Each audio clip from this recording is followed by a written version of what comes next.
Math has a role to play in disrupting white supremacy and racism, but no other subject has.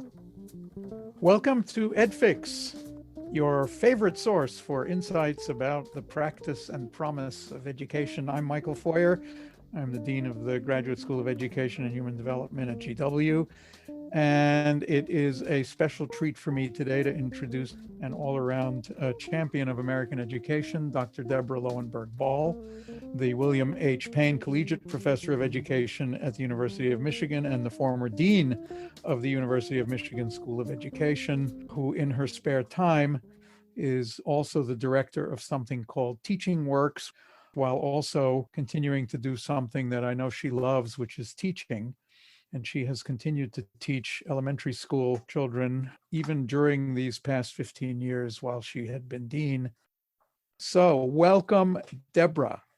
I'm so glad to be here, Michael. Thank you so much for inviting me. You know, there is this big argument in the community about what comes first, thinking about a recovery, getting back to something that vaguely looks at least recognizable, if not quote unquote normal, and also using the occasion to learn new things about what's happening in education and whether this could be a moment where we say, we've got an opportunity now for what one of our colleagues has referred to as the grand reset, a big vision about where we have failed, where we could be succeeding more. But I wanted to start on by asking you about your experience with the kids in the classroom. Bring us up to date on the mood, the zeitgeist, the feelings of our wonderful people who are either doing or benefiting from schooling one way or another. Yeah, I think that's a really important and timely question, Michael. And I think probably none of us really has a good handle on the range of ways that children and families and teachers have been experiencing the last 16 months. It's been a very challenging period. And the narratives out there about what has been going on are all over the place, right? So we hear a lot of worry about things called learning loss or people being behind, kids being behind, almost like crisis language about that. But we've also heard people urging that we not instantly assume that, but that we learn more about what the story may have been for different young people over the last year. I think we also don't know very much about what children might have found opportunities to learn in their communities, for their families, as a function of being home. At the same time, we also are quite aware that there were really very unequal kinds of access to other forms of learning that kids had over the last year, and we don't know what that has meant. And as I listen to the return plans, I feel like we have to grapple with those multiple possible stories because they're probably all true in different ways at different parts of the country for different groups of people. And I think we don't know. There are kids who lost family members who suffered directly with the direct effects of the pandemic. And those also very highly related to differences in demographics that we know that Black families, Indigenous families, other families of color were much more likely to have suffered direct effects and death in their family, and the death rate has been very high. We have other children who may have had, very privileged opportunities to learn things individually that are like better than their regular experience, and their families were spared of this. So I feel like anybody, and certainly not I, is not well positioned to know for sure what the whole story is. And that makes things really hard for policymakers and school leaders because without really knowing enough, we're having to think through something that I and my colleagues have been thinking about as to Gloria Ladson-Billings' point, which I think is important, that this is an opportunity for a reset. How in that space we A, understand what that could mean, and B, take advantage of it. And how do we broaden our concern for health and public health issues, of which there are so many to worry about right now? I'm thinking of the work that I'm reading from various people about attending to kids' social and emotional health, what it's going to feel like to go from being very isolated, whatever the situation has been, to being back with people.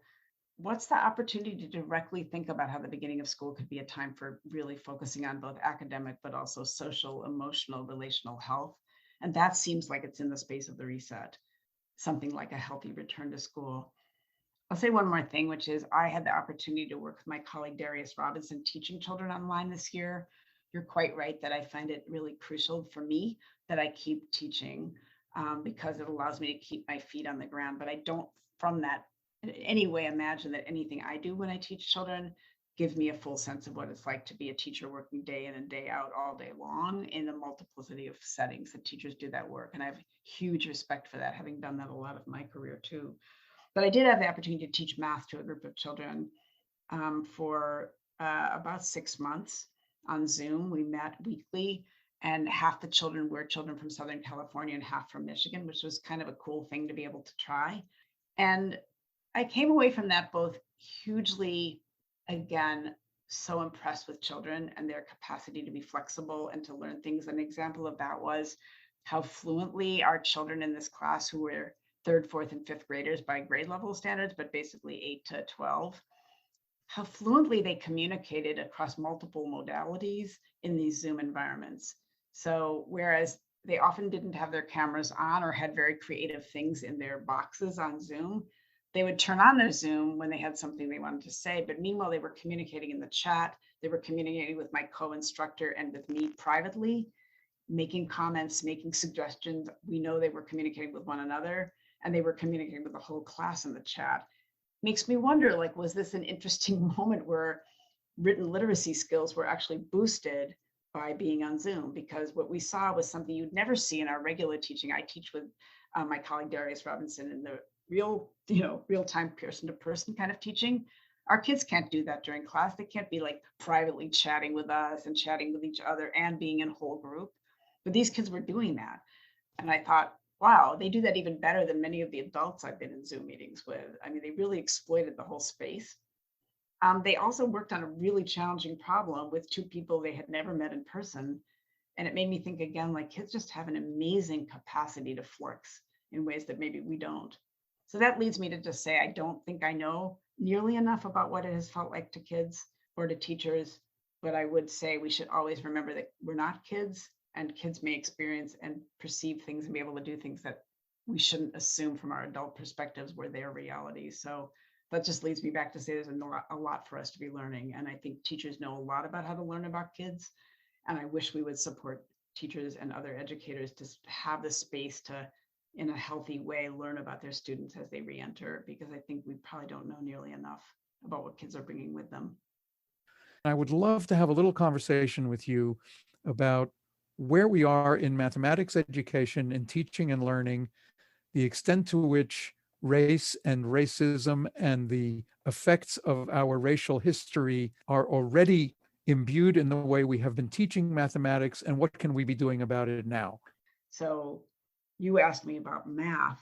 I think the minute we talk about subjects beyond the humanities, then people start pushing back and saying, oh, that doesn't really have anything to do with those subjects because those are culturally neutral and racially neutral, which is a huge problem. And I remember that when I was dean and I was parts of groups on campus that were advancing what at that time was being called diversity, equity, and inclusion initiatives, the hardest groups to talk to were often the departments that were the science areas, but physics, chemistry, biology, really, and mathematics.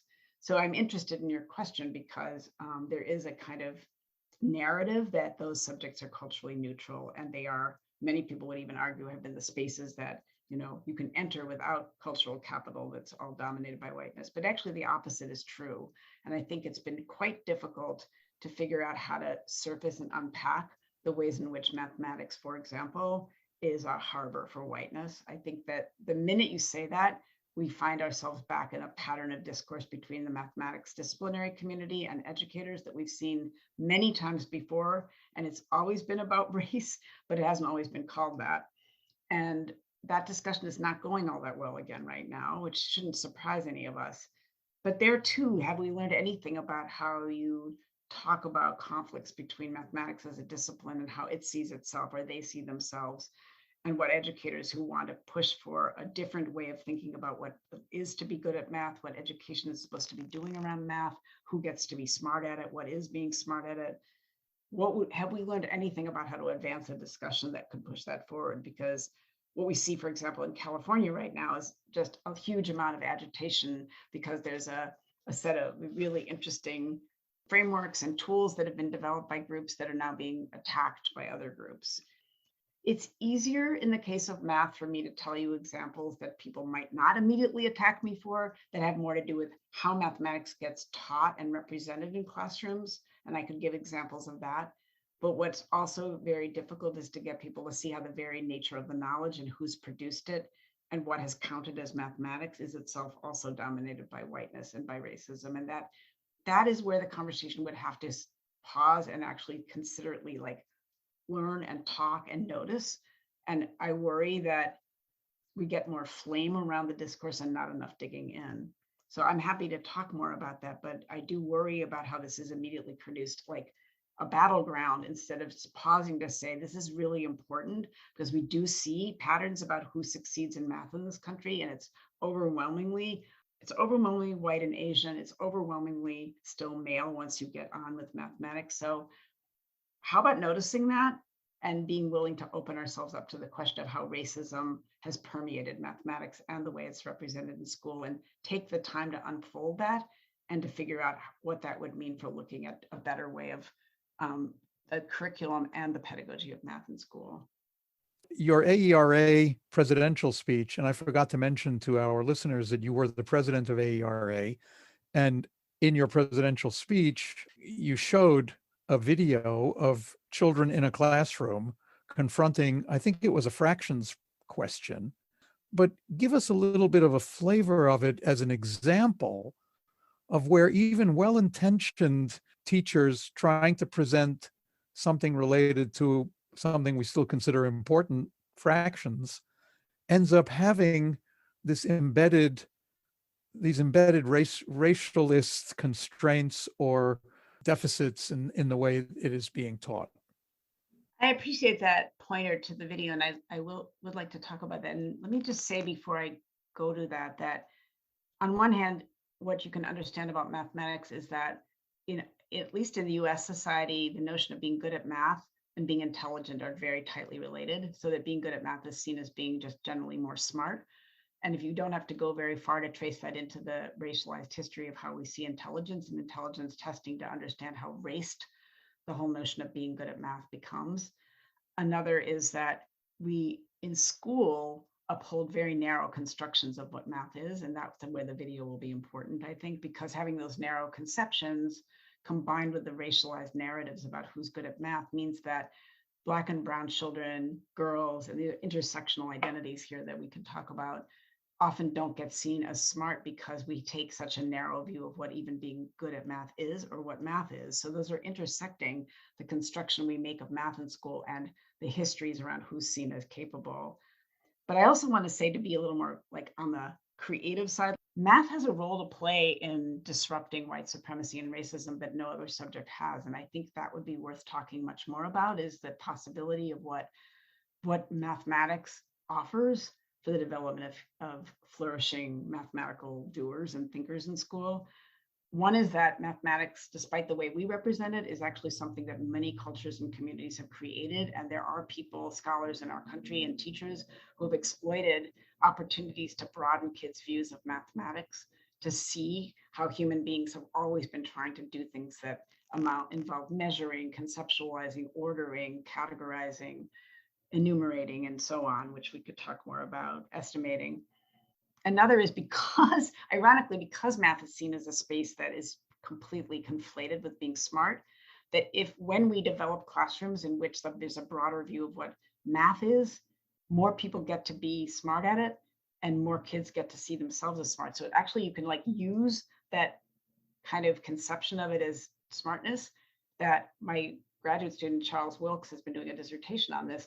You can actually convert it to be a resource to have kids see themselves as smart. And that could be a disruption in the racialized nature of who gets to be seen as smart. Math is also a great place for doing collective work. Actually, mathematics requires mathematicians work collectively. It's a space for disrupting very individualistic conceptions of intelligence and smartness. So it offers some opportunities. Many problems you can do with kids require the whole group to get them solved. So there are a lot of possibilities of what math could offer. So in this video that you're referring to, a lot of those things are going on. So it's a very mundane math problem.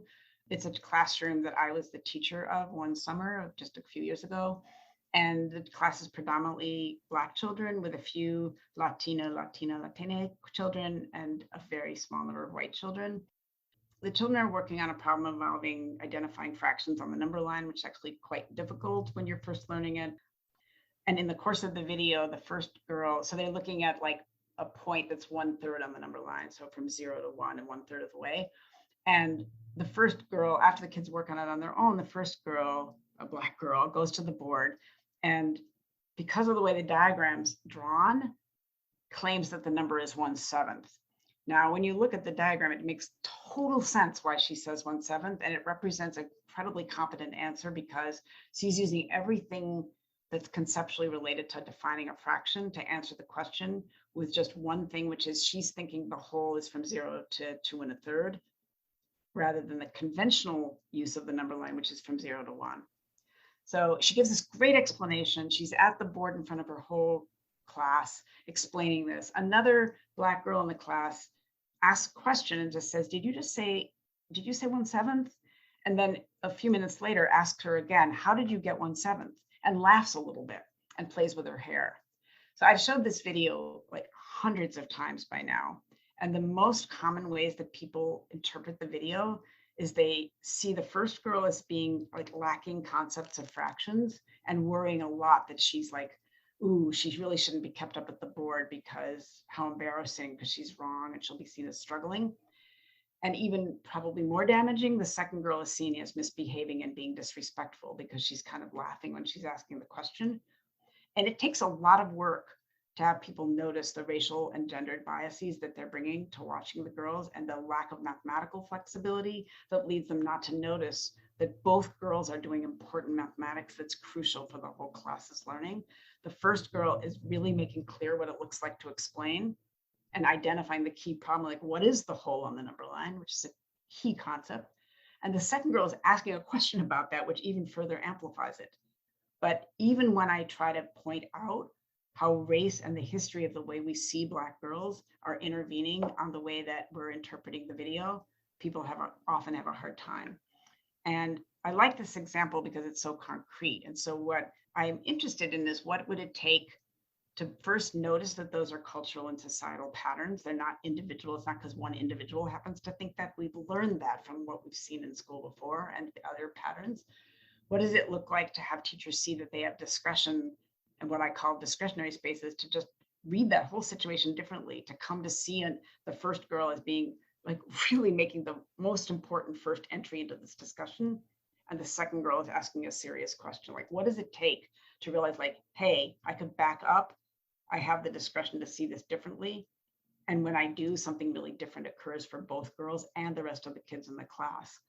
So I'm most interested in like how those larger patterns of how Black girls, let's say in this case, typically get seen and positioned as struggling, as not good at math, all of those narratives, and how much power teachers actually have to choose to pause and say, I'm not actually going to read this way. I'm going to make a different choice about how I'm reading this and what that means for the children in the class when they do that. I'm really interested in how that macro relates to these everyday acts, because the pervasiveness of racism is maintained by the complicity we all exercise when we keep doing things that are habitual, but we can change those, and they are about structural racism. So it's about this mixing of the macro with the micro that is, I think, a really crucial place to start doing the work that each of us has to do individually, but would require much more collective like awareness and deliberateness in order to intervene on that.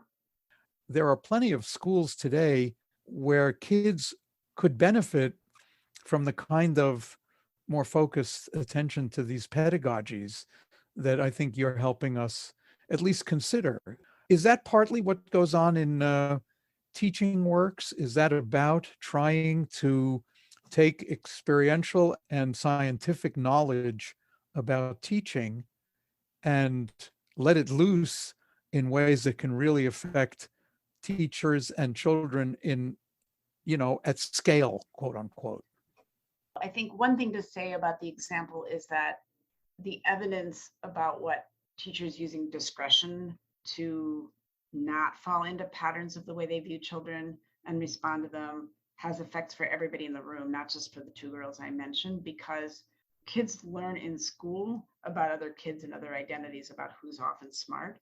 So I know that my colleague Macy Golson has asked young people to draw pictures of someone who's good at math, and you can predict what that mostly looks like. It looks like things that we actually are promoting by the images we give them about who's good at math, and which kids in class often get called on to give the right answers and such. So in the story I told, everybody in the class benefited from seeing that what happened for both those two girls was very different than the usual thing. And across the next 15 minutes, the class developed a very robust idea about how you identify fractions. And every single, all the kids had contributed, including those first two girls who helped to close it out at the end. So it has different outcome, but everybody then learns like, oh, Black girls are smart at math. I mean, it adds up. And I think what TeachingWorks is about centering practice as a very important force in interrupting these patterns of racism and in improving content learning, which we see as hugely interrelated. That we have a lot of research on learning. We have more and more research. I know that's something you're really interested in. So am I. We have a lot of research on things about policy. We have a lot of research about classroom formats. But the work of teaching that whatever 4 million people do every day is often left really too implicit. And TeachingWorks is a lot about trying to honor and make much more available what it looks like to both do teaching in ways that are deliberate about disrupting racism, deliberate about what some people call ambitious learning and content, and deliberate about classroom communities and cultures in ways that are connected to the broader community. Not only making that what that teaching is like, but then thinking about the systems or non-systems we have for supporting teachers to learn to do that work. So TeachingWorks is an organization that is primarily, works in partnerships with organizations all over the country, either school districts or teacher preparation programs, to figure out like, how do you make the learning of that work much more central to professional development and to teacher education. One can learn a lot of ideas. They're really important. Theory really matters. Research results matter. Learning your content matters. But in the end, the way it comes together is like in that video, you have to be able to think like, what is it that I know about the patterns around disproportionate punishment of Black children? What does that mean for me today when I'm teaching my math lesson? Like, what do I do differently? I understand that fractions is a difficult construct. I've studied fractions, but like here I have a kid saying something that isn't what I thought. Like, what do I do? Can I hear that? Can I notice it? So TeachingWorks centers teaching. You can see that in the name of the organization, and asserts through its name that teaching works. Teaching actually works to make a difference for children. But that what we were founded on was the notion that for way too long, this country has been willing to take that too much for granted with romantic notions that overplay the sense that one learns teaching from experience. Of course you do. But depending on that as the primary method for learning such a complex practice with so much social weight has been a very high risk, even damaging way of working. And TeachingWorks is committed to changing that, to say teaching is so important that to ignore what it takes to learn to do that and to take seriously how it's a site for disrupting whiteness at the micro level is just harmful and wrong. And so the larger goals have to do with that, and the sort of details of the work are about centering teaching and what it takes to learn it and supporting those people who are in positions to support teachers to learn to do that work. And so here again, for our listeners, I would encourage people to find the website for TeachingWorks. So what got you into teaching in the first place? I think to put a point on some of the stories that we've been interacting about in this conversation, teaching has enormous power to do harm to kids. And we started the conversation with that today. And by that, given that I'm a teacher, I hope that anybody listening to this who's a teacher understands what I'm talking about, which is the power that teachers have in even a single moment suddenly to make a child feel incredibly incapable or dumb or excluded. And the converse, which is the incredible power that people often recount 80 years later of a teacher who made them feel like they could do anything or were really smart. And it's really kind of almost frightening and humbling to see how it can happen even in a moment. But if you extend that, teaching has big power over time to reproduce racism, to cause harm. And it also very much conversely, because of that, has huge power to deliberately disrupt that. That is part of what made me over time grow more and more appreciative that I had landed in this profession. I entered it in many ways at a moment where there were multiple things. I think one of them was my own experience growing up and seeing the differential effect that different kinds of educational opportunities that different people had, and my own both negative and very positive experiences, both with teachers and with schooling.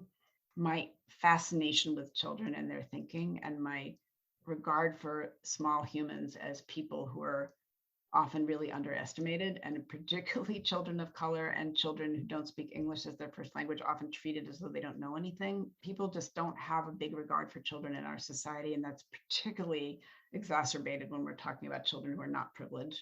And I was just fascinated, like all my opportunities to work with children were just like, they're amazing. I'd rather hang out with them often than a lot of other adults, and they're very smart.